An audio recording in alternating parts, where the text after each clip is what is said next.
منشی کریم بخش جج صاحب کی مہربانیوں کا تذکرہ بڑے فدویانہ انداز میں کرتا تھا۔ خزانے کا بڑا افسر منشی کریم بخش کو کس طرح خوش کرتا تھا؟ خزانے کا بڑا افسر آموں کی یاد دہانی کرا کر منشی کریم بخش کو خوش کرتا تھا۔ منشی کریم بخش کے خاندان کی گزر بسر مشکل سے کیوں ہوتی تھی؟ منشی کریم بخش چند آدمیوں کی خدمت کرنے میں بہت مسرت محسوس کرتا تھا۔ مسرت یعنی خوشی، اسی لیے منشی کریم بخش کے خاندان کی گزر بسر مشکل سے ہوتی تھی۔ منشی کریم بخش کو کن دو لوگوں سے دلی عقیدت تھی یعنی دلی محبت تھی؟ منشی کریم بخش کو ایک جج صاحب کے لڑکے اور دوسرے ریٹائرڈ ڈپٹی صاحب، ان دونوں سے دلی عقیدت تھی۔ اگلے صفحے پر چلتے ہیں۔ اگلا سوال ہے ہمارا 7واں۔ منشی کریم بخش نے انتقال سے پہلے اپنی بیوی کو کس بات کی قسم دی؟ منشی کریم بخش نے انتقال سے پہلے اپنی بیوی کو قسم دی کہ کسی کو آموں کا راز میری موت کے بعد معلوم نہ ہو، کسی سے نہ کہنا کہ یہ آم ہم بازار سے خرید کر لوگوں کو بھیجتے تھے۔ اب آگے بڑھتے ہیں ہم۔ دیکھیے اگلا سوال ہے ہمارا مختصر جواب لکھیے۔ تو مختصر جواب جو شارٹ کٹ جواب ہوتے ہیں، لیکن یہ جوابات جو ایک جملے سے مطلب زیادہ ہو سکتے ہیں۔ تو پہلا سوال یہ دیکھیے، منشی کریم بخش چھوٹے جج صاحب سے آموں کی تعریف کن لفظوں میں کرتا تھا؟ تو جواب دیکھیے، منشی کریم بخش چھوٹے جج صاحب سے آموں کی تعریف بہت خوش ہو کر کرتا تھا۔ آموں کی تعریف کرتا ہوا وہ کہتا کہ اس دفعہ ایسے آم ہوں گے کہ آپ کی طبیعت خوش ہو جائے گی، ملائی اور شہد کے گھونٹ نہ ہوئے تو میرا ذمہ۔ اگلا کویشچن ہے، منشی کریم بخش کی بیوی کے زیورات کیوں بک گئے؟ منشی کریم بخش کے گھر میں اس کی بیوی اور لڑکی تھی۔ بیاہ کے دوسرے سال لڑکی کا خاوند مر گیا تھا، خاوند یعنی شوہر، اسی لیے لڑکی ماں باپ کے یہاں رہتی تھی۔ اس کے علاوہ منشی کریم بخش کی دوسری کوئی اولاد نہ تھی، مگر اس مختصر سے کنبے کے باوجود 50 روپیوں میں اس کا گزر مشکل سے ہوتا تھا۔ اس تنگی کی وجہ سے منشی کریم بخش کی بیوی کے زیورات بک گئے۔ اب آگے بڑھتے ہیں اگلے کویشچن کی طرف۔ دیکھیے کویشچن نمبر 3 ہے، منشی کریم بخش کی تنخواہ سے پیسہ کیوں نہیں بچتا تھا؟ منشی کریم بخش فضول خرچ نہیں تھا، اس کی بیوی اور وہ بڑے کفایت شعار تھے، مگر کفایت شعاری کے باوجود اس کی تنخواہ سے پیسہ نہیں بچتا تھا۔ اس کی وجہ تھی کہ منشی کریم بخش کی خدمت گزاری۔ منشی کریم بخش چند آدمیوں کی خدمت کرنے میں بہت مسرت محسوس کرتا تھا۔ ان میں سے ایک جج صاحب کے لڑکے تھے اور دوسرے ایک ریٹائرڈ ڈپٹی صاحب۔ ان دونوں کو منشی کریم بخش ہر سال موسم پر ایک ٹوکرا آم بازار سے خرید کر بھیجتا تھا۔ یہی وجہ تھی کہ اس کی تنخواہ سے پیسہ نہیں بچتا تھا۔ اگلا کویشچن ہمارا، منشی کریم بخش آم کا ٹوکرا بھجواتے وقت کیا خاص اہتمام کرتا تھا؟ اہتمام یعنی انتظام۔ جب آموں کا موسم آتا تو منشی کریم بخش ڈپٹی صاحب اور چھوٹے جج صاحب کو آموں کے ٹوکرے بھیجنے کے لیے بڑی دوڑ دھوپ کرتا تھا۔ وہ بڑے اہتمام سے ٹوکرے کھولتا، ان کا گھاس پھوس الگ کرتا، داغی یا سڑے گلے دانے الگ کرتا اور صاف ستھرے آم گن کر ڈالتا تھا۔ یہی نہیں، گنے ہوئے آموں کو اطمینان کے لیے دوبارہ گنتا تھا کہ کہیں بعد میں شرمندگی نہ اٹھانی پڑے۔ اس طرح منشی کریم بخش آم کا ٹوکرا بھجواتے وقت خاص اہتمام کرتا تھا۔ 5واں سوال ہے، گھر پر آم کے ٹوکرے آنے پر منشی کریم بخش کو کون سی صعوبتیں برداشت کرنا پڑتی تھی؟ گھر پر آم کے ٹوکرے لے آنے پر منشی کریم بخش کو ایک دن آگ کے بستر پر گزارنا پڑتا تھا۔ وہ گرمیوں میں عام طور پر غسل خانے کے اندر ٹھنڈے فرش پر چٹائی بچھا کر لیٹا کرتا تھا، کیونکہ وہاں موری کے رستے ٹھنڈی ٹھنڈی ہوا آنے سے کچھ راحت مل جاتی تھی۔ ہر سال گرمیوں کے موسم میں اسے یہ سب جھیلنا پڑتا تھا، مگر وہ ساری تکلیفیں خندہ پیشانی سے برداشت کر لیتا تھا۔ قریب 5 گھنٹے تک چھوٹا سا پنکھا پانی میں تر کر کے جھلتا رہتا، انتہائی کوشش کرتا کہ نیند آ جائے، مگر ایک پل کے لیے بھی اسے آرام نصیب نہ ہوتا، کیونکہ ضدی قسم کی مکھیاں سونے نہ دیتی تھی۔ اب آگے بڑھتے ہیں اگلے کویشچن کی طرف۔ دیکھیے، چھوٹے جج صاحب منشی کریم بخش سے عزت و احترام کے ساتھ کیوں پیش آتے تھے؟ تو جواب دیکھیں گے ہم۔ چھوٹے جج صاحب کو یہ بخوبی معلوم تھا کہ منشی کریم بخش کو ان سے کتنی انسیت ہے، انسیت یعنی محبت۔ انہیں منشی کریم بخش کے لہجے میں خوشامد وغیرہ کی ملاوٹ ذرہ بھر بھی نظر نہ آتی تھی، اس لیے کریم بخش جو کچھ کہتا وہ محسوس کر کے کہتا تھا، اسی لیے وہ منشی کریم بخش کو عزت سے اپنے پاس بٹھاتے تھے۔ آگے بڑھتے ہیں اگلے کوشچن کی طرف ہم. تو دیکھیے اگلا کوشچن ہے, انتقال سے پہلے منشی کریم بخش نے بیوی سے جو نصیحت کی تھی اسے اپنے لفظوں میں لکھیے. تو یہ بھی میں نے اپنے لفظوں میں اس کو لکھ دیا. دیکھیے, انتقال سے پہلے منشی کریم بخش نے اپنی بیوی سے آم سے بھرے ہوئے دونوں ٹوکروں کو اس روز شام ہی کو ڈپٹی صاحب اور چھوٹے جج صاحب کی کوٹھیوں پر بھیجنے کی تاکید کی.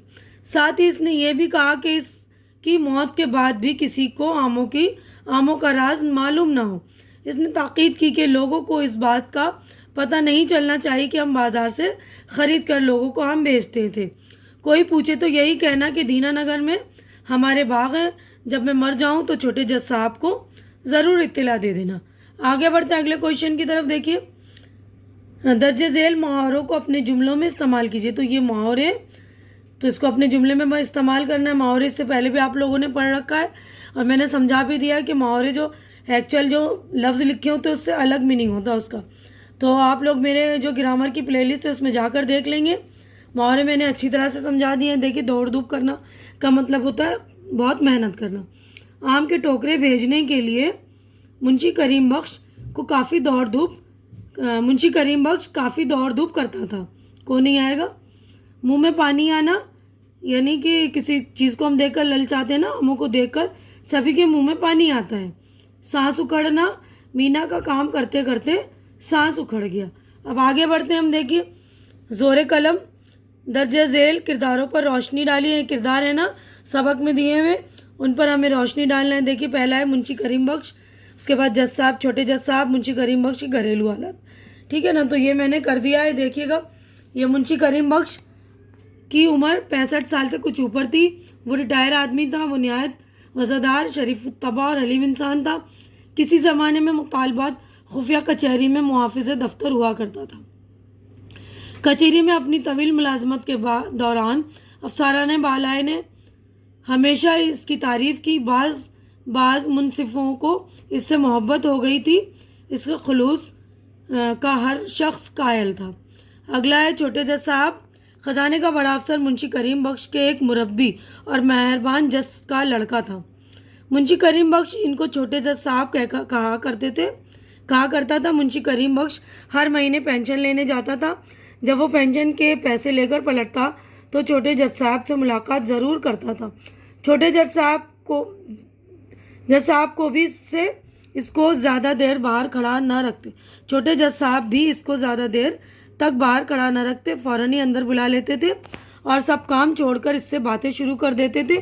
وہ منشی کریم بخش سے دیر تک باتیں کرتے رہتے تھے کیونکہ وہ جانتے تھے کہ منشی کریم بخش خوش آمدید انسان نہیں ہے. وہ جو کچھ کہتا ہے محسوس کر کے کہتا ہے.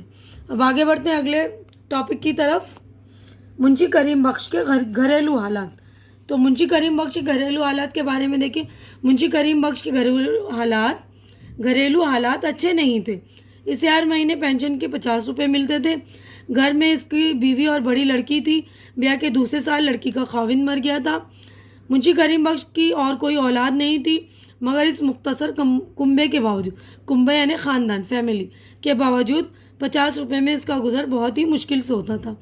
اسی تنگی کے باعث اس کی بیوی کے تمام زیور آہستہ آہستہ بک گئے تھے. منشی کریم بخش اور اس کی بیوی دونوں بڑے کفایت شعور تھے, یعنی فضول خرچی نہیں تھے, کم خرچ کرتے تھے, مگر اس کفایت شعوری کے باوجود ایک پیسہ بھی ان کے پاس نہ بچتا تھا. اس کی وجہ منشی کریم بخش کی وفا شعوری اور وفاداری تھی. دوسروں کی خدمت گزاری میں اس کے معاشی حالات ابتر ہو گئے, یعنی بہت خراب ہو گئے تھے. تو دیکھیے, سبق سے ملنے والے پیغام کو بیان کیجیے. یعنی ہم نے پورا چیپٹر پڑھ لیا نا, پوری سبق پڑھی ہے, اس سے پیغام ہمیں کیا مل رہا ہے وہ بھی لکھ دیا ہے میں نے, دیکھ لیجیے. اس سبق سے وفا شعوری کا پیغام ملتا ہے, یعنی وفاداری کرنی چاہیے. ہمارے ساتھ کوئی اچھا سلوک کرے تو ہمیں بھی جو ان کے ساتھ اچھا سلوک کرنا چاہیے. اگر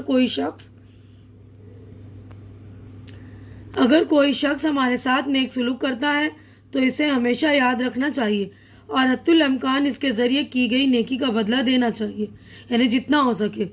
منشی کریم بخش کی ملازمت کے دوران ایک جج سے کبھی کچھ ایسی محبت ملی کہ اس نے ان کی موت کے بعد بھی انہیں یاد رکھا. ان کے بیٹے سے پرخلوص رشتہ رکھا. وہ اس کے گھر ہر سال موسم گرما میں بازار سے خرید کر آم پہنچا کر اپنی وفا شعوری کا ثبوت دیتا. اس نے ایک دوسرے ڈپٹی صاحب سے بھی صاحب سلامت رکھی یعنی سلام دعا رکھی تھی، اور انہیں بھی آموں کا ٹوکرا پہنچاتا رہا۔ اس سبق سے اس بات کا بھی پیغام ملتا ہے کہ ہمیں اپنے ملنے والوں کو تحفے بھی دینے چاہیے۔ تحفے تحائف کے لین دین سے آپسی تعلقات بہتر ہوتے ہیں۔ تو دیکھیے یہ تلاش و جستجو، تو اسکول کی لائبریری سے قاضی عبدالستار کا افسانہ پیتل کا گھنٹا حاصل کر کے پڑھیے۔ تو یہ والا بھی افسانہ بہت ہی مزاحیہ اور بہت ہی لطف اندوز ہے، بہت ہی مطلب مزیدار افسانہ، یہ بھی ضرور آپ لوگوں کو اگر ملتا ہے تو پڑھیے۔ اب تو اسکول کھل جائیں گے آپ کے، امید ہے۔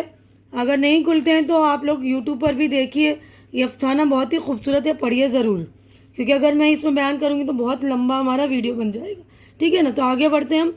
لفظوں کا کھیل، ذیل میں دیے ہوئے الفاظ کے معنی والا 2 حرفی لفظ خرگوش میں تلاش کیجیے، یعنی یہ سارے لفظ جو دیے ہیں خرگوش میں سے ہی ہمیں ڈھونڈنا۔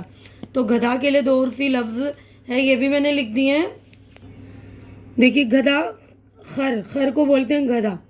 طرف یعنی رخ، شرارت شر، اگر کا مخفف یعنی شارٹ کٹ، گر، چہرہ رخ، ٹھیک ہے نا۔ تو آپ لوگ اچھی طرح سے لکھ لیں گے، یہ 2 حرفی الفاظ ہیں۔ تو یہیں پر ہماری چیپٹر جو ہوگی کمپلیٹ۔ دیکھیے میں اپنی ویڈیو بھی مکمل کر رہی ہوں، امید کرتی ہوں کہ آپ لوگوں کی میری ویڈیو اچھی لگ رہی ہے تو اسے لائک کیجیے، زیادہ سے زیادہ شیئر کیجیے، تاکہ جو ضرورت مند آپ کے دوست وغیرہ ان کی ضرورت پوری ہو سکے، اور میرے چینل کو سبسکرائب کر کے میری حوصلہ افزائی کیجیے۔